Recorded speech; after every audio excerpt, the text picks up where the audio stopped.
Siamo tornati in studio a Santa Maria del Rovere, folla commossa per l'architetto Alessandro Lillo, storico capo dell'ufficio tecnico del comune di Roncade e tanti professionisti e amministratori presenti. Il ricordo della figlia. I fari non se ne vanno in giro per un'isola cercando barche da salvare, rimangono semplicemente dove sono, a fare luce. Sei il mio faro, papà. Ti prego, continua a farmi luce perché ne avrò tanto bisogno. Ciao papà, buon viaggio. È il dolcissimo saluto della figlia Elena a concludere la cerimonia con cui una folla commossa ha detto addio nella chiesa di Santa Maria del Rovere, il quartiere dove era nato e cresciuto, all'architetto Alessandro Lillo, dirigente dell'ufficio tecnico del comune di Roncade, morto improvvisamente a 62 anni.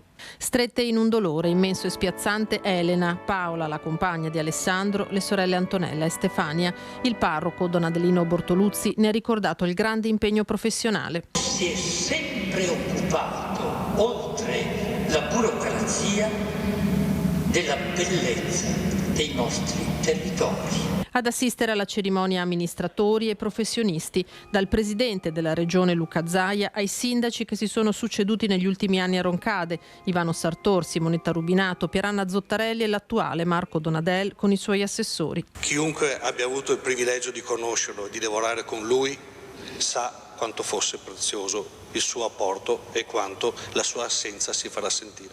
Ciao Alessandro, grazie per tutto quello che ci hai dato.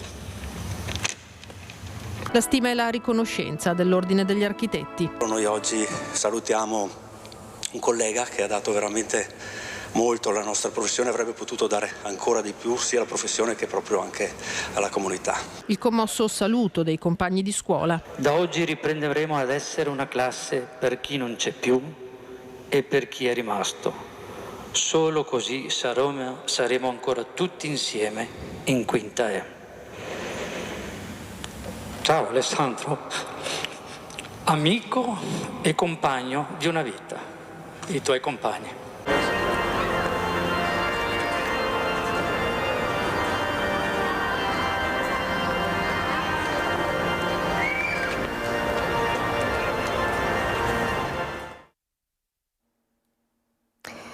Resta aperta la sede di Pieve del Grappa dell'Istituto Alberghiero, una battaglia vinta dalle famiglie, dai giovani, dal territorio, cui abbiamo sin da subito dato ampio spazio e sostegno.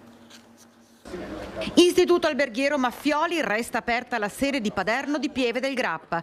Così è stato deciso nell'incontro con la Regione, che ha completamente capovolto la decisione presa dalla provincia di Treviso e dal suo presidente Stefano Marcon di chiuderla senza se e senza ma.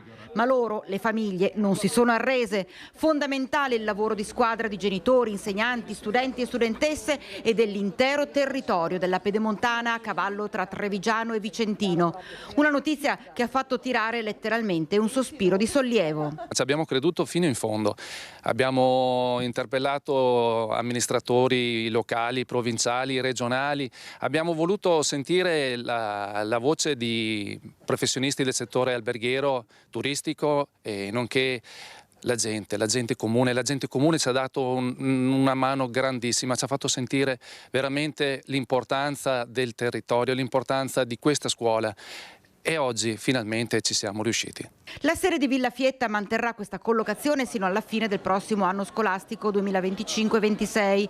Poi, essendo stata confermata l'intenzione di mantenere la terza sede, oltre a quelle di Castelfranco e Montebelluna, viene chiesto agli amministratori dei territori di trovare un'ubicazione definitiva. Intanto si sta avvicinando il termine delle iscrizioni alle classi prime, il 10 febbraio, e proprio dai genitori viene lanciato un chiaro appello. Ai ragazzi e ai genitori che chiaramente venendo a conoscenza della chiusura della sede avevano optato per altre soluzioni, se avete la possibilità ripensateci, questa sede rimane aperta, abbiamo bisogno di ragazzi, il territorio ha bisogno di ragazzi e di professionalità che è legata all'Istituto Maffioli, di conseguenza potete chiaramente pensare di venire qua anche l'anno prossimo. Insomma. Cosa significa per voi questa certezza dell'apertura della scuola, della vostra scuola? Beh, intanto per noi significa avere un posto sicuro sicuro, un posto dove sappiamo che possiamo studiare, un posto ristretto dove ci conosciamo tutti, come è sempre stato e come sarà in futuro. Quindi noi ci teniamo a ringraziare tutti coloro che ci sono stati vicini, coloro che hanno sempre creduto nella nostra scuola e che hanno creduto nel nostro futuro.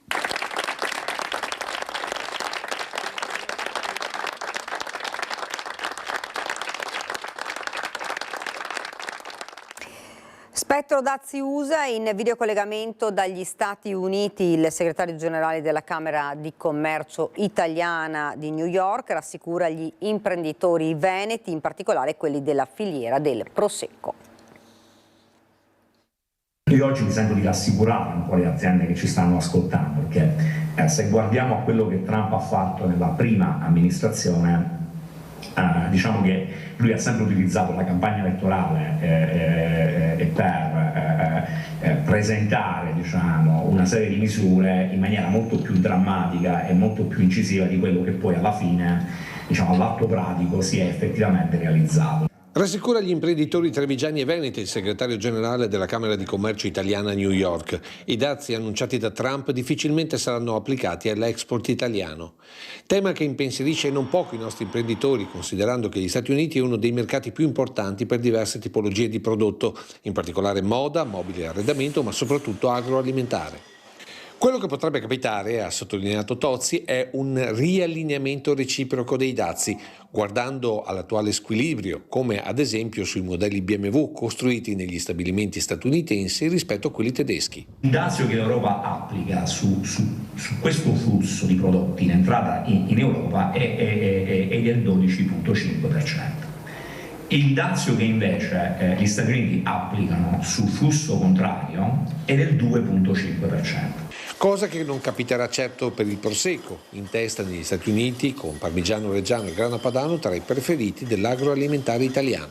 Non ci dobbiamo preoccupare, noi per esempio come Camera di Commercio abbiamo diverse partnership anche negli Stati Uniti con la National Grocers Association, che è l'associazione che racchiude tutte le catene di supermercati indipendenti negli Stati Uniti, e abbiamo parlato anche con loro, saremo presenti alla loro fiera a fine febbraio a Las Vegas e da parte loro non c'è un'estrema preoccupazione, tutti continuano a comportarsi come si sono comportati e quindi il Prosecco continueranno a berlo perché come si fa a fare a meno dei prodotti italiani. Il mercato settimanale di Cornuda ha avuto il riconoscimento di luogo storico del commercio, la certificazione è arrivata dalla Regione Veneto.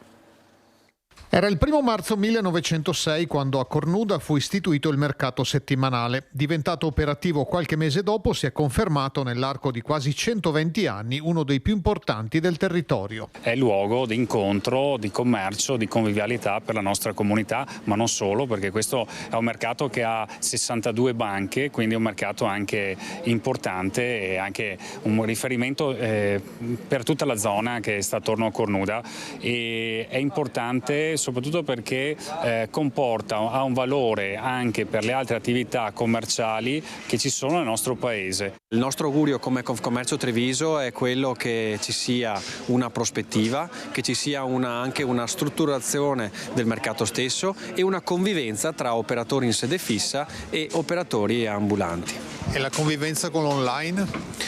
La convivenza con l'online si può superare bene perché qui c'è un qualcosa che l'online non dà ed è il rapporto umano. Una pietra circolare ricorda il riconoscimento da parte della Regione Veneto che ha inserito il mercato cornudese nella lista degli oltre 1400 luoghi storici del commercio.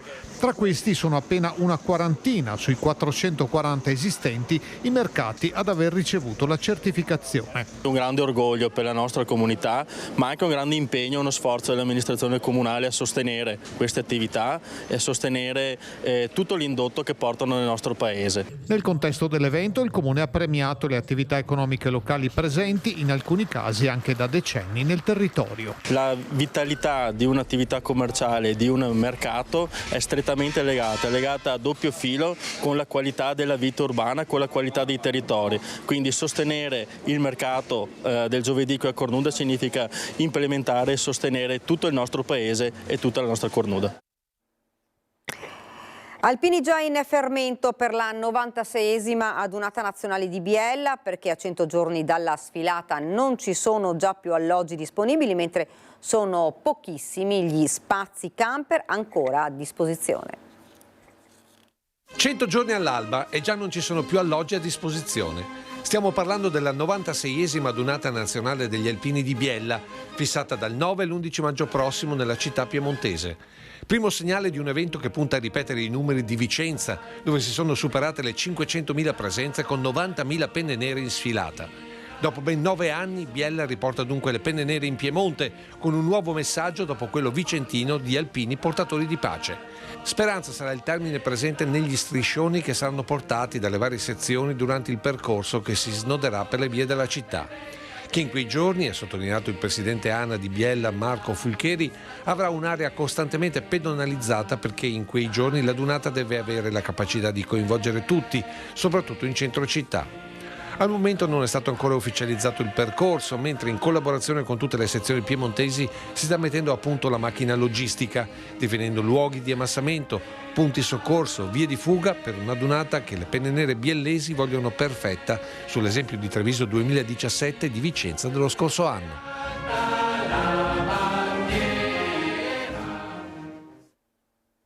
Carnevali di Marca si fa in 3. Dopo il debutto di Tarso e il rinvio per il maltempo di Susegana, la tradizionale rassegna promossa dall'associazione presieduta da Redo Bezzo si prepara per un tris di appuntamenti che tra sabato 1 Nervesa della Battaglia e domenica 2 febbraio Pieve del Grappa e Godega Sant'Urbano promettono di richiamare ancora una volta il pubblico delle grandi occasioni. Ed ora siamo allo sport, calcio, nuovo stop per il Treviso dopo quello subito domenica contro Bassano i Realtenni, l'Adriese vince 1-0 e l'inseguitrice Dolomiti Bellunesi accorcia le distanze. 2 sconfitte consecutive, 3 gol subiti in 2 gare e 0 reti segnate. La corsa inarrestabile del Treviso della prima parte di stagione sembra rallentare, ma di certo non si può parlare già di crisi per la compagine di mister Cacciatore. Dopo il KO in trasferta contro Bassano di domenica scorsa, nel turno infrasettimanale della 25esima giornata i biancocelesti subiscono un nuovo stop al Tenni contro l'Adriese. Padroni di casa scesi in campo consapevoli di dover portare a casa i 3 punti vista la vittoria nella gara pomeridiana di Belluno Dolomiti che ha travolto 5-2 proprio il Bassano, rinviato invece per irregolarità di una porta l'incontro tra Campodarsego e Virtus Ciserano. Un primo tempo come già accaduto con il Treviso che fatica a carburare e dopo alcune occasioni mancate davanti a Vadejunic al 33esimo arriva il vantaggio degli ospiti con Maniero. I tifosi trevigiani sperano nell'impresa della rimonta che però non arriva nemmeno nella ripresa nonostante gli 11 di Cacciatore vadano più volte vicini al pareggio, prendendo anche una traversa con Gioè. La partita si chiude con un pesante 1-0 per il Treviso che sente il fiato sul collo di Dolomiti Bellunesi, seconda in classifica e che accorcia le distanze portandosi a -1 dalla vetta. Domenica la capolista va a Trento per la sfida contro l'Avis, fanalino di coda del girone, in cerca di una vittoria fondamentale per la classifica, ma anche e soprattutto per il morale. Ed ora siamo alla nostra pagina da Belluno e provincia.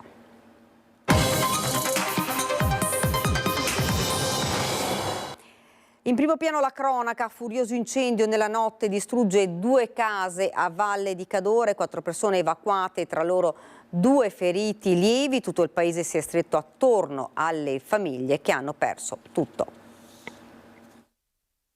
Purtroppo ancora un incendio nella notte, questa volta a Valle di Cadore, anche in questo caso 2 case distrutte, per fortuna anche questa volta nessun ferito grave. Era da poco passata la mezzanotte quando, per fortuna, Giulio Viele, 73 anni, si è svegliato, ha visto qualcosa ed è subito uscito in strada con la compagna Rosalinda Dallabona, 80 anni, il cui figlio Oliviero Salvadori è rimasto come altri tutta la mattinata a guardare attonito le macerie fumanti. In queste situazioni qua non è molto facile capire cosa è successo. Non c'è tanto da dire perché quando siamo arrivati le fiamme erano alte 10 metri. In strada c'era anche la famiglia di Giorgio da Fies, a cui appartiene parte dell'altra casa andata distrutta, ma che pur tra le lacrime è deciso a ricostruire. Ristrutturarla, sì, perché era l'ultima casa, alla Casorina, qua è rimasta. Quindi ha voglia di riportarla com'era? Certo, mi sembrano tutti gli attrezzi, tutti gli attrezzi mi sembrano, tutti, combinate, banchi da lavoro, attrezzi, non ho più niente. Spegnere l'incendio non è stato facile, come non è stato facile per i mezzi dei vigili del fuoco accorsi da Pieve di Cadore con l'aiuto dei volontari di Valle raggiungere via Andericca, nella parte del paese. Si può dire che c'è stato appunto questo incendio che ha coinvolto 2 abitazioni, in cui 4 persone sono state evacuate perché ovviamente l'inagibilità. Non ci sono persone ferite al momento, non si riscontrano persone ferite. Le cause sono ancora in accertamento, i nostri colleghi qua di Pieve di Cadore stanno operando la messa in sicurezza dell'area. E comunque stiamo vedendo le indagini, stiamo verificando un po' le possibili cause dell'evento. Tra i danneggiati anche Roberto Cilotta, che però non è residente negli edifici, che ora potrebbero anche essere messi sotto sequestro fino al termine delle indagini che dovranno stabilire dove e perché si è innescato l'incendio. Fiamme che hanno lasciato ruderi che fanno effetto anche a chi era accorso immediatamente. Fa più effetto di stanotte che c'erano le fiamme alte, perché ti rendi conto che insomma ci sono concittadini che hanno perso in un attimo tutto, dalla casa ai ricordi a tutti i loro beni, insomma. Le ha visti, ci ha parlato? Sì, li ho visti già stanotte, ma per quanto gli si possa manifestare insomma solidarietà, capisco che per loro sia una botta non da poco, ecco.